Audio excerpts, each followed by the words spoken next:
அஸ்ஸலாமு அலைக்கும் வரஹ்மத்துல்லாஹி வபரகாத்து. அன்பிற்குரிய சகோதரர்களே, நாம் மக்களோடு ஒன்று சேர்ந்து அமரக்கூடிய ஒரு சூழ்நிலையில்தான் எமது வாழ்க்கையை நாம் அமைத்திருக்கின்றோம்.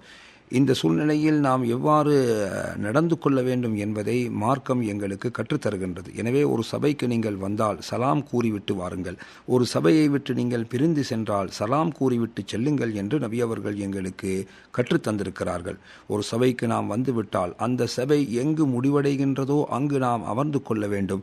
நாம் பிறருடைய தோள் புஜங்களை தாண்டி முன்னே செல்லக்கூடாது.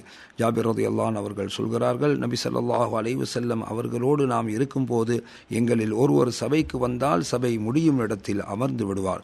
அன்பிற்குரிய சகோதரர்களே, நாம் சபையில் இருக்கின்ற போது பிறர் அங்கு சபைக்கு வருகை தருகிறார்கள் என்றால் நாம் சற்று விலகி அவர்களுக்கு இடம் கொடுப்பவர்களாக எங்களை நாம் ஆக்கிக் கொள்ள வேண்டும். அல்லாஹ்வே, யா அய்யுஹல்லதீன ஆமனூ இதா கீல லகும் தஃபஸ்ஸஹூ ஃபில் மஜாலிஸ், சபைகளில் நீங்கள் இடம் கொடுங்கள் என்று சொன்னால் நீங்கள் விரிந்து இடம் கொடுங்கள் என்று அல்லாஹ் எங்களுக்கு கட்டளை பிறப்பிக்கின்றான். அன்பிற்குரிய சகோதரர்களே, சபையிலிருந்து நாம் விலகிச் செல்கின்ற போது அல்லது சபைக்கு நாம் முன்னே வருகின்ற போது மற்றவர்களுக்கு நாம் வழி கொடுத்து அமரக்கூடிய ஒரு வளமையை நாம் உருவாக்கி கொள்ள வேண்டும். சபையில் இருப்பவர்களை தாண்டி கொண்டு நாம் முன்னே செல்வது என்பது அவர்களுக்கு நோவினை செய்யும் செயலாகும். எனவே அவ்வாறு நடக்கக்கூடாது என்று நபி அவர்கள் எங்களுக்கு கட்டளை பிறப்பித்திருக்கின்றார்கள். ஒரு சபையில் ஒருவர் இருக்கின்ற போது யாரும் அங்கு வந்து ஒருவரை எழுப்பிவிட்டு அந்த சபையில் அந்த இடத்தில் மற்றொருவர் அமர்ந்து கொள்வது என்பது அவர் மீது நாம் அத்துமீறக்கூடிய செயலாகும். சபையிலிருந்து ஒருவர் வெளியே சென்றால் அவர் அதே இடத்திற்கு திரும்பி வந்தால் அந்த இடத்திற்கு அவரே மிக தகுதியானவராக இருக்கிறார். எனவே அது அவருக்கு வழங்கப்பட வேண்டும். சபையில் பேசப்படக்கூடிய இரகசியங்கள் பாதுகாக்கப்பட வேண்டும்.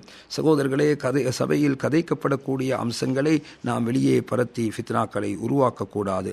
எனவே எங்களுடைய சபைகள் அல்லாஹ்வுடைய திக்ரை விட்டும் தூரமான சபையாக இருக்கக்கூடாது. எனவே சபையில் நாம் அமர்ந்து விட்டோம் என்று சொன்னால் அல்லாஹ்வை திக்ர் செய்பவர் நினைவு கூறுபவர்களாகவும் நபி ஸல்லல்லாஹு அலைஹி வஸல்லம் அவர்கள் மீது ஸலவாத்து கூறுபவராகவும் இருக்க வேண்டும்.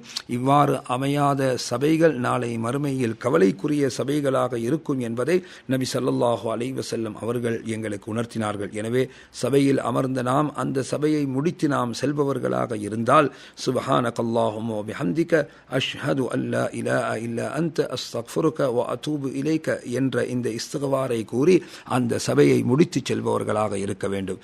எனவே நாம் ஒன்று கூடுவது என்பது எமக்கு அவசிய தேவையாக இருக்கின்றது. அந்த நேரத்தில் இப்படியான மார்க்க ஒழுக்கங்களை பேணி நாம் அந்த சபைகளை அமைத்துக் கொள்வது மிகச் சிறந்தாகும்.